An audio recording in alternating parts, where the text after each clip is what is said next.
트럼프 대통령이 다음 달 뉴욕에서 열리는 유엔 총회에서 연설합니다. 한미 정상회담 이후 한 달여 만에 두 정상이 뉴욕에서 다시 만날지 관심이 쏠립니다. 오는 11월 뉴욕시장 선거가 내년 중간 선거를 앞두고 중요한 전초전이 될 것이라는 전망입니다. LAFC 손흥민 선수가 어제 열린 LA 다저스와 신시내티 레즈와의 홈 경기에서 팬과 가족들이 지켜본 가운데 시구에 나섰습니다. 미국에서 시민권 절차를 밟고 있던 한인 음악가가 이민세관 단속국에 구금되면서 한인 사회의 불안이 커지고 있습니다. 트럼프 행정부가 유학생과 외신 기자들이 미국에 머무를 수 있는 기간을 단축하겠다고 밝혔습니다.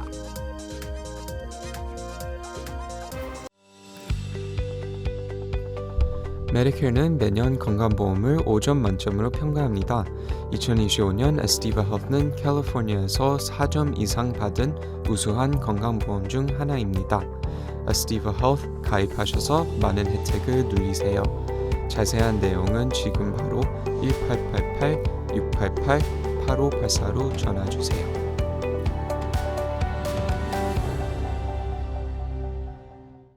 매일 아침 마리아, 샘, 알렉스, 에이미는 단지 비즈니스를 하는 게 아닙니다. 꿈을 만들어가고 있죠. GBB는 각 비즈니스의 이야기를 알고 고객 한 분 한 분께 꼭 맞는 솔루션을 제공합니다. 저희가 만드는 것은 단지 금융거래 관계가 아닙니다. 고객 한 분 한 분과의 파트너십입니다. GBB뱅크, 고객 한 분 한 분을 위한 금융 파트너십을 만듭니다.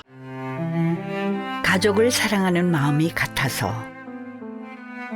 건강을 책임지는 마음이 같아서, 한인 사회를 아끼는 마음이 같아서 서울 메디컬 그룹과 한미 메디컬 그룹이 하나가 됩니다. 더 나은 한인 사회의 미래, 더 나은 의료 시스템을 위해서 사랑하는 마음으로 가족처럼 하나가 됩니다. SMG. 시청자 여러분 안녕하십니까? KBS 아메리카 뉴스입니다. 트럼프 대통령이 다음 달 뉴욕에서 열리는 유엔 총회에서 연설합니다. 이재명 한국 대통령도 이번 유엔 총회 고위급 회기에 참석할 가능성이 있어 한미 정상회담 이후 한 달여 만에 두 정상이 뉴욕에서 다시 만날지 관심이 쏠립니다. 김지숙 기자가 보도합니다. 다음 달 23일 뉴욕에서 열리는 유엔 총회에서 트럼프 미국 대통령이 연설한다고 백악관이 공식 발표했습니다. The president will travel to New York City on September 22nd to address the United Nations General Assembly on Tuesday, September 23rd. 트럼프 대통령의 유엔 총회 연설은 이번이 5번째입니다. 트럼프 대통령은 집권 1기 당시 모두 4차례 유엔 총회에서 연설했습니다. 트럼프 대통령은 이번 연설에서 경제, 외교 등 주요 정책에 대한 구상을 밝힐 걸로 전망됩니다. 특히 이번 유엔 총회엔 이재명 대통령도 참석할 가능성이 있습니다. 한국이 유엔 안전보장이사회 비상임 이사국으로 9월 안보리 의장국을 맡는 만큼 참석 가능성이 크다는 관측입니다. 뉴욕에서 두 정상이 다시 만난다면 관세 협상이나 유사시 주한미군의 이동 배치, 주한미군 방위비 이슈 등에서 추가적인 논의가 이루어질 수 있습니다.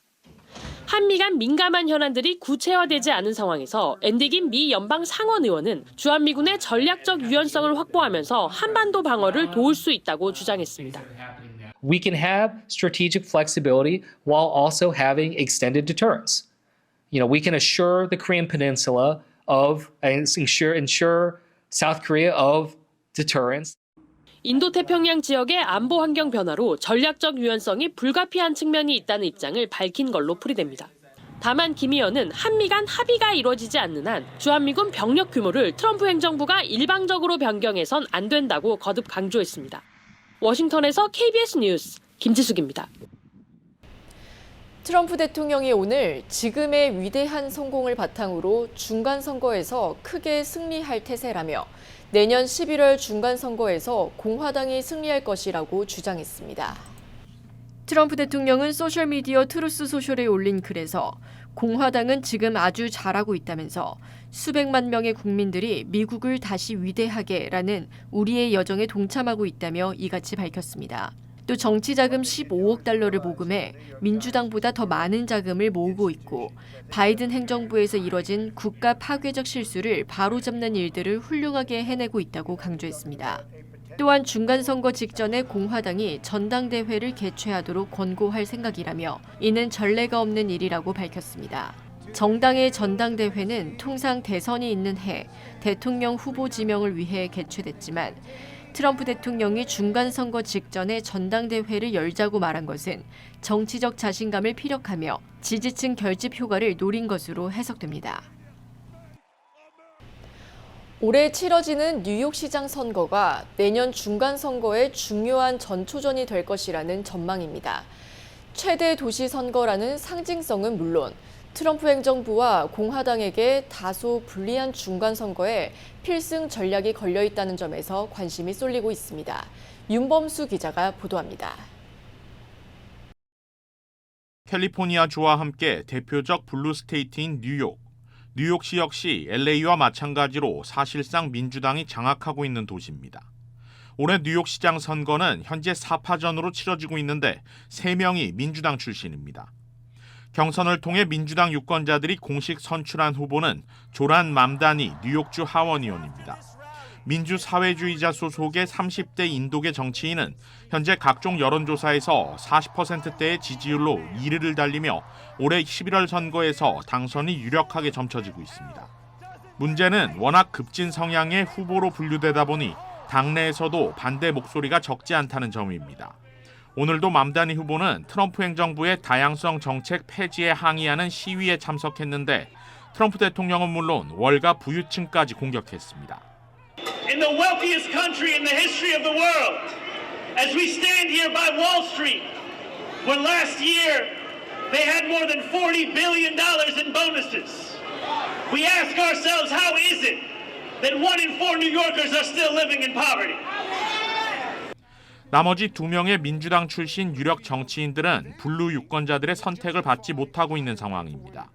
성희롱, 성추행 논란으로 자진 사임했던 앤드류 쿠오모 전 뉴욕 주지사는 경선에 불복한 뒤 탈당했고 부패 혐의로 기소됐던 에릭 애덤스 현 뉴욕시장도 탈당해 이번 선거에 출마했지만 여론조사에서 크게 뒤처지고 있습니다.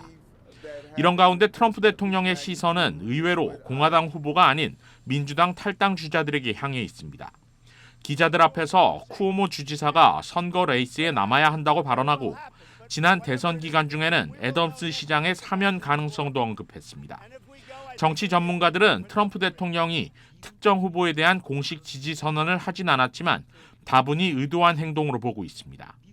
이게 전국 민주당에 영향을 줘요. 그리고 어떤 영향을 주냐면 전국 민주당 하면은 계속해서 극단적인 좌쪽으로 힘이 들어갑니다. 그러면은 극단적인 좌를 민주당의 중도파는 공화당보다 더 싫어하는 경향이 있어요. 이 표심들이 공화당으로 들어올 거라는 트럼프의 계산이 있습니다. 트럼프 행정부의 강력한 이민 단속과 주 방위군 투입 역시 같은 맥락입니다. 진보적 성향의 유권자들을 극단적으로 밀어붙여 민주당 내 중도파와 갈등을 심화시키려는 전략이라는 분석입니다. 결국 뉴욕시장 선거에서 지더라도 중도 성향의 민주당 유권자들을 끌어안고 선거구 재편과 우편 투표 폐지에 성공할 경우 역사적으로 여당에 불리한 중간 선거에서 이길 수 있다는 트럼프 대통령과 공화당의 전략적인 포석으로 풀이됩니다. KBS 뉴스 윤범수입니다. LAFC 손흥민 선수가 어제 열린 LA 다저스와 신시내티 레즈와의 홈 경기에서 관중들에게 힘찬 시구를 선보였습니다. 축구 팬들과 가족들도 경기장을 찾아 손흥민 선수를 응원했습니다. 이유수 기자가 취재했습니다. 어제 오후 3시 손흥민 선수와 LAFC 구단 관계자들이 탑승한 것으로 추정되는 밴 한 대가 LA 다저스 구장 입구로 진입했습니다. LA 다저스 홈 경기에 손흥민 선수의 시구가 예정되면서 어제는 야구 팬뿐 아니라 축구 팬들도 경기장에 집중됐습니다. 경기장에서는 손흥민 선수를 보기 위해 한국에서 방문한 팬들도 만나볼 수 있었습니다. 이번에 LA에 오게 됐는데 그래서 오늘 손흥민도 LA 다저스 경기에서 시구를 한다길래 유니폼도 LAFC 스타디움 가서 하나 사고 LA 구장에 방문하게 됐습니다. 오늘 손흥민 선수 시구하는 것 때문에 여기 왔거든요. 나중에 홈 경기 있을 때 가가지고 좀 볼 예정입니다. 미국 서부 지역을 여행 겸 또 손흥민 선수 시구도 볼 겸 그렇게 왔습니다. 오후 4시 20분 손흥민 선수가 LAFC와 동일한 7번이 적힌 다저스 유니폼을 착용한 채 경기장의 모습을 드러내자 팬들은 환호성으로 화답했습니다. 경기 시작 전인 오후 5시 20분 손흥민 선수는 마운드에 올라 힘차게 공을 던졌고 함께 호흡을 맞춘 블레이크 스넬 선수와 포옹하며 성공적인 시구를 축하했습니다. 미국 야구 팬들도 월드스타 손흥민 선수를 직접 만나볼 수 있어 뜻깊은 경험이 됐다고 전했습니다. Really excited to see Sungmin throw out the first pitch. Awesome dude. Love his stuff. Very excited to see the soccer player have the first pitch. 시구를 마친 손흥민 선수는 경기의 시작을 선포했습니다. It's time for Dodger Baseball!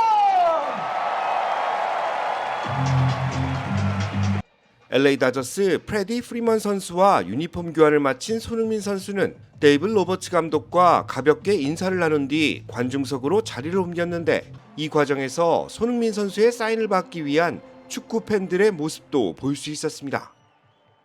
손흥민 선수의 부모님은 관중석에서 멋진 시구를 보여준 아들을 격려하며 함께 경기를 즐겼습니다.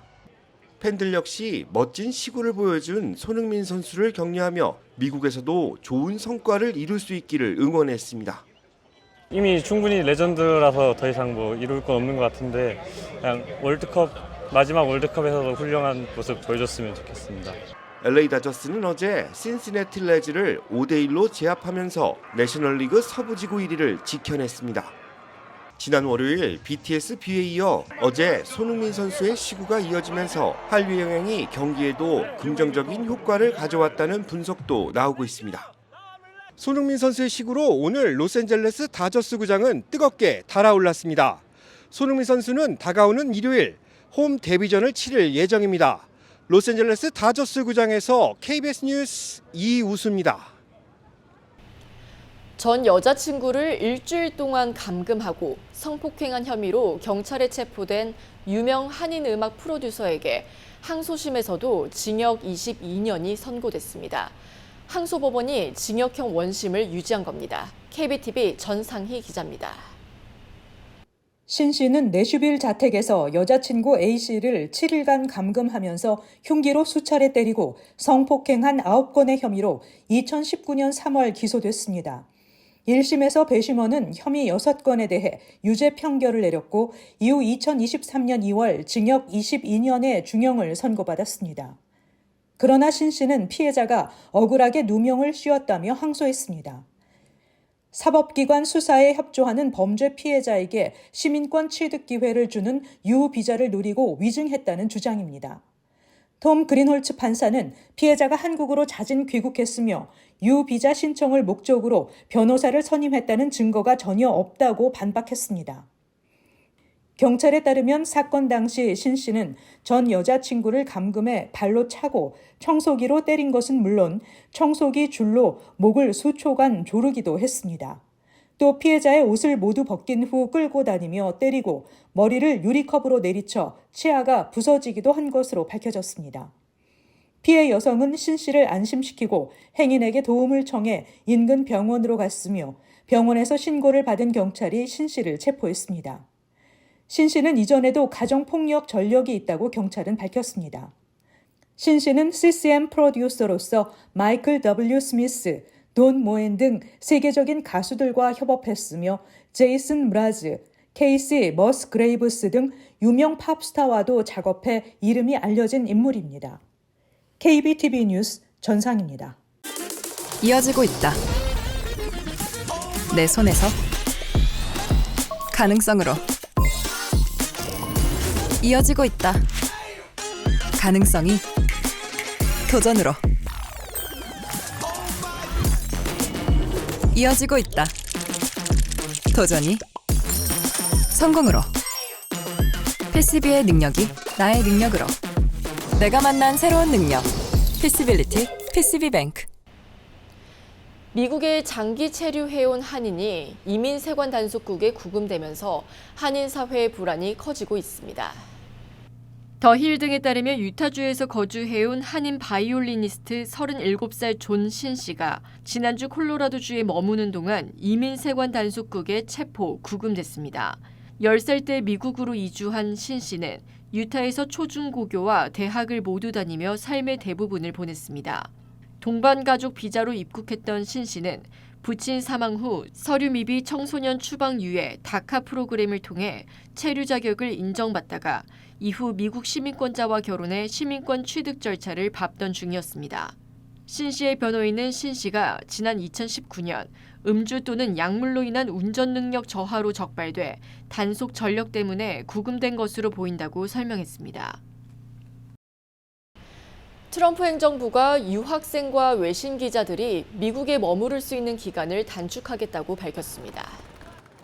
미 국토안보부는 학생, 교류 프로그램 참가자, 언론인에게 발급한 비자 체류 기간을 단축하는 개정안을 어제 발표했다고 로이터 통신이 보도했습니다. 개정안은 국제 학생 F비자, 교류 프로그램에 참가하는 연구자 J비자들은 최대 4년을 넘겨서 머무를 수 없도록 했습니다. 현재 두 비자는 학교를 졸업하거나 프로그램이 종료될 때까지 체류할 수 있습니다. 또 현행 5년 내 체류가 가능한 언론인용 비자인 I비자는 최대 240일로 제한했습니다. 중국 국적자의 경우엔 최대 90일로 제한했습니다. 다만 해당 비자 소지자들이 이 기간을 넘겨 머물러야 하는 경우 연장을 신청할 수는 있습니다. 이 개정안은 앞으로 30일간 의견 수렴 절차를 거친 후 확정됩니다. 취임 한 달도 안 된 수전 모나레즈 연방질병통제예방센터 국장이 해임됐습니다. 워싱턴 포스트와 AP에 따르면 모나레즈 국장은 트럼프 행정부와 로버트 F 케네디 주니어 보건복지부 장관의 백신 정책 변경 압력을 거부하다 해임됐습니다. 케네디 장관은 백신 예산 삭감, 자문위 해체, 접종 대상 축소 등 기존 정책을 뒤집었으며 모나레즈 국장에게 참모 해고를 요구한 것으로 전해졌습니다. 모나레즈 측은 비과학적이고 무모한 지시에 동조하지 않아 표적이 됐다며 공중보건체계가 정치화되고 있다고 반발했습니다. 모나레즈 국장은 역대 CDC 국장 중 최단 재임 기록을 남겼습니다. 최근 AI 기술이 발달하는 만큼 사기 수법도 정교해지고 있습니다. 한 60대 여성이 AI 딥페이크 사기를 당해 집까지 잃은 안타까운 사연도 전해졌습니다. 남가주에 사는 66살 에비게일 루발카바는 1년 전 페이스북을 통해 한 남성을 만났습니다. 이 남성은 자신을 드라마 제너럴 호스피털에 출연한 배우 스티브 버튼이라 사칭했습니다. 루발카바는 서로 메시지를 주고받으며 대화를 이어갔고 영상 메시지까지 주고받으며 남성에게 마음을 열었습니다. 하지만 얼마 지나지 않아 남성이 루발카바에게 돈을 빌려달라 요구했고 루발카바는 현금과 체크 등을 처분해 마련한 현금 8만 달러를 남성에게 송금했습니다. 남성의 요구는 계속 이어졌고 루발카바는 결국 가족의 콘도까지 35만 달러에 판매한 뒤 송금했습니다. 이 모든 일은 불과 3주 안에 일어났습니다. 루발카바의 딸이 이 모든 과정이 사기임을 알게 됐지만 이미 상황은 감당할 수 없을 정도가 돼버렸습니다. 루발카바는 사기를 당한 뒤 심각한 조울증으로 고통받고 있는 것으로 알려졌습니다. 딥페이크 사기는 실제와 거의 동일하기 때문에 AI 기술에 익숙하다 하더라도 속을 수밖에 없어 피해자와 피해액은 매년 급증하고 있습니다. 연방수사국 FBI는 딥페이크 로맨스 사기를 예방하기 위해 온라인과 전화로 연락한 사람에게는 절대 돈을 송금하지 말 것과 연락하는 상대가 과하게 완벽해 보인다면 의심부터 해봐야 한다고 조언했습니다. 노동절 연휴를 맞아 음주와 약물운전, DUI에 대한 단속을 강화합니다.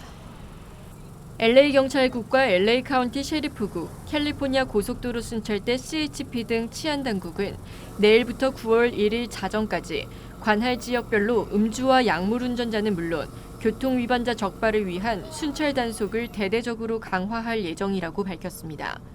LA 카운티 셰리프국은 추가 인력을 배치해 강화된 순찰과 단속을 진행할 것이라고 밝혔습니다. 셰리프국은 내일 오후 6시부터 다음날 새벽 2시까지 체크포인트를 설치해 단속을 벌일 예정으로 설치 예정 장소는 공개하지 않았습니다. 러시아가 우크라이나 수도 키이우에 또다시 대규모 공습을 퍼부어 민간인 피해가 속출했습니다. 우크라이나도 러시아의 정유시설을 타격했습니다. 송영석 기자입니다.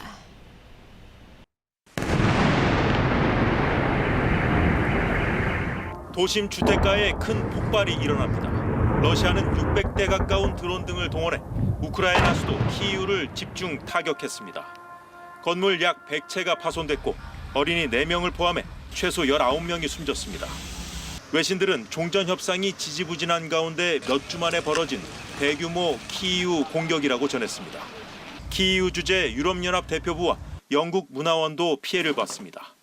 영국 외무부는 자국 주재 러시아 대사를 초치했고 유럽연합은 수장이 직접 나서 러시아를 맹비난했습니다.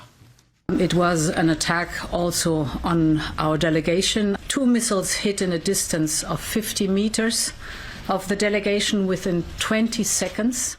우크라이나도 러시아 정유시설 2곳을 타격했습니다. 러시아 크렘린궁은 우크라이나 역시 러시아의 민간 사회 기반 시설을 계속 공격 중이라며 화살을 돌렸습니다. 메르츠 독일 총리가 푸틴, 젤렌스키 대통령 간 정상회담 불발 가능성을 언급한 가운데 미국 백악관도 실망감을 나타냈습니다. 러시아와 우크라이나 모두 전쟁을 끝낼 준비가 되지 않은 것 같다고 밝혔습니다. He was not happy about this news, but he was also not surprised. And this killing, unfortunately, will continue as long as the war continues, which is why the president wants it to end. 그러면서 이 문제에 대해 조만간 트럼프 대통령의 추가 언급이 있을 거라고 덧붙였습니다. 앞서 트럼프 대통령은 종전 합의 실패 시 러시아에 강력한 제재 카드를 쓸 수도 있고 중재를 그만둘 수도 있다며 양측을 압박하기도 했습니다. 베를린에서 KBS 뉴스 송영석입니다.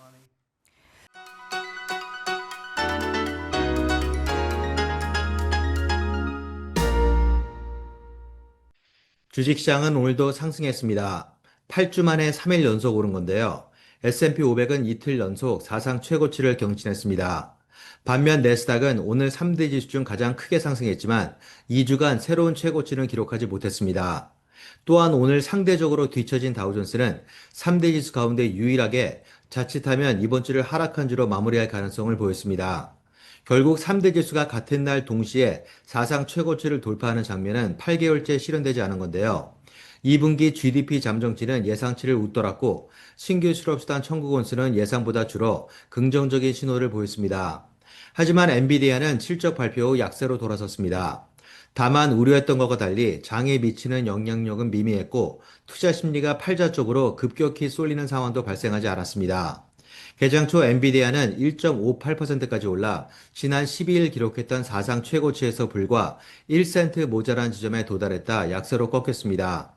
이번까지 포함해 실적 발표 다음 날 한 번 오르고 그 다음 분기에는 떨어지는 패턴을 무려 6분기 연속 이어가는 진기록을 남겼습니다. 지금까지 김지한이었습니다.